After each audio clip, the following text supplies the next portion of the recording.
Samsung's Galaxy Note 7 was such an incredible step forward for Android phone design as a whole that I, like many people, couldn't help but get wrapped up in a whirlwind romance. But like the bad girl who lights your world on fire, then lights your house on fire, our relationship was over as fast as it began. So is the Note 8 a Note 7 with the arsonist tendencies removed? And is that even enough a year later? Let's find out.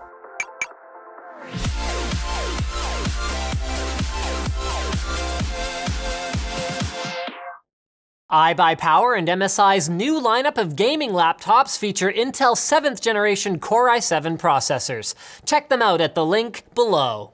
The most immediately obvious feature of the Note 8 is the same nearly bezel-less design and 18.5:9 aspect ratio OLED screen as the Galaxy S8, but bigger. Indeed, at 6.3 inches, this is the biggest screen they've ever crammed into a Note device. And I want to get this out of the way very early in the video.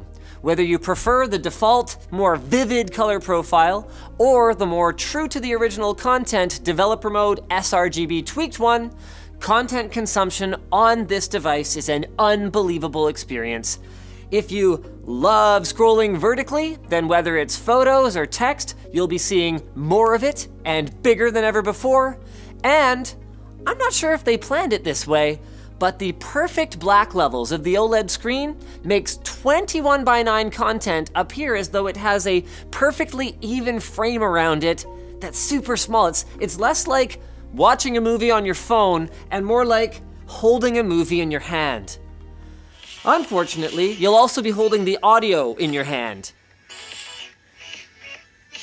Even Apple has finally implemented earpiece-assisted stereo sound. So what's the excuse, Samsung? Is this just a courageous move to assume that most users who give a crap about sound are using Bluetooth or headphones at this point? That's possible, but it still really detracts from what could be what I would describe as the near perfect mobile movie watching experience. Let's talk about handling. I praised the Note 7's holdability with my fun-sized hands. And some of the same ergonomic tweaks return here. Notably, the two-sided curved glass and very similar 75mm width, with nice flat sides that give you a little bit more edge to hold on to. But the taller screen comes at a cost here. The Note 8 weighs so much more than its predecessor that even though I haven't held one of those in months, it was obvious to me the first time I touched it, and it hurts accessibility of both top of the screen UI elements like the Compose button in Samsung's SMS app and the rear-facing fingerprint sensor from a natural holding position, which is another disappointment. Every Note device has had something noteworthy about it that has set it apart from the S line. A balls-to-the-wall CPU, epic expandability, something.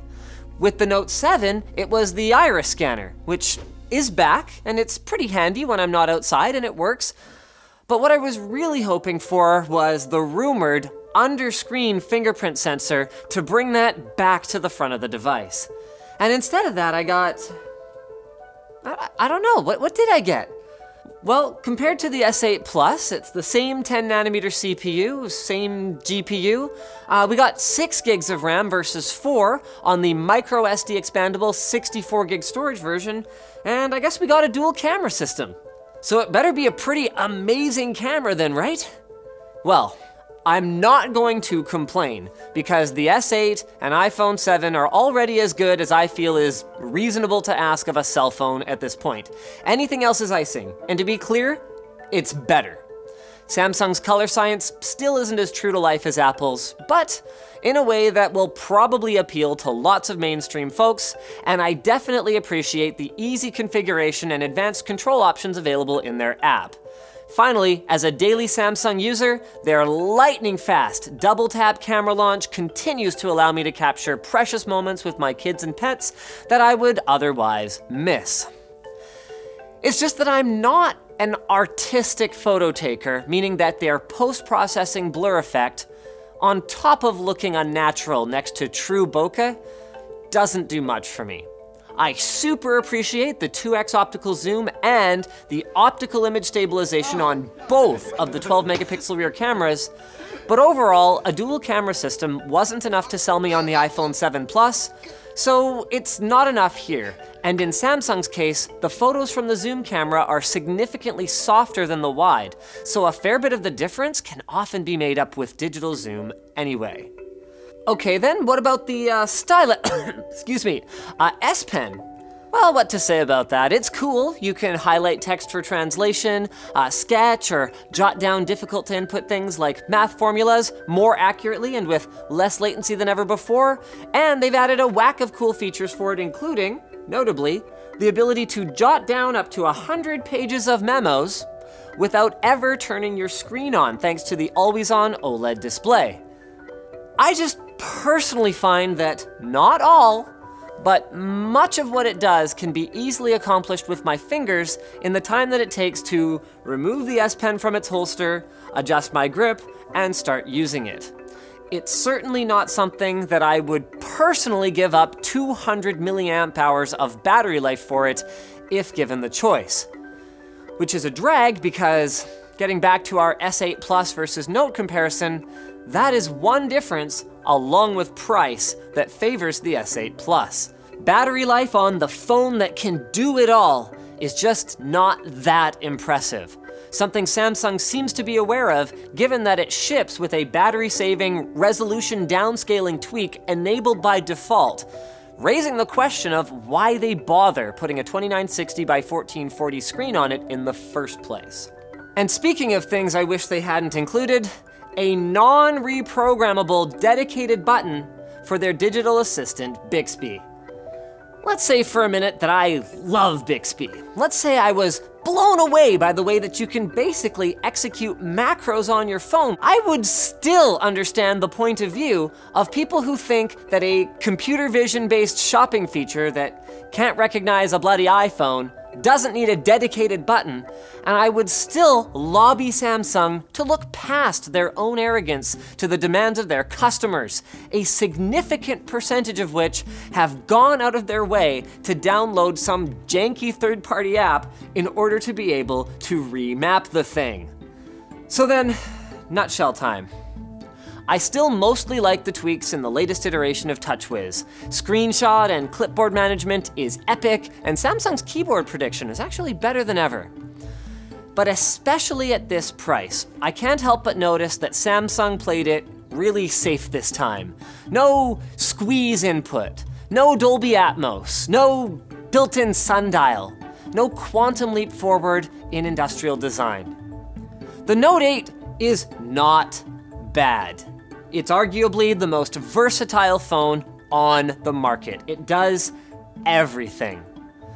It just feels like, for some reason, when Samsung removed the fire from the Note 7, the spark of our love went out too.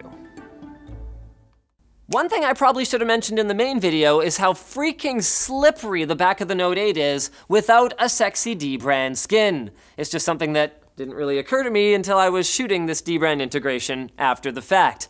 With D-brand, you can not only protect your device from incidental scuffs and scratches, but you can make it look better and hold better too. I personally recommend their Dragon Skin, but they've also got a wide variety of different vibrant colors and textures that are all authentic 3M vinyl.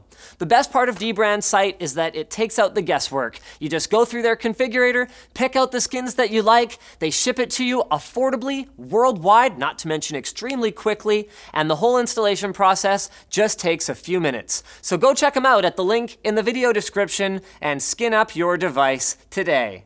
Or like in a couple days when it arrives.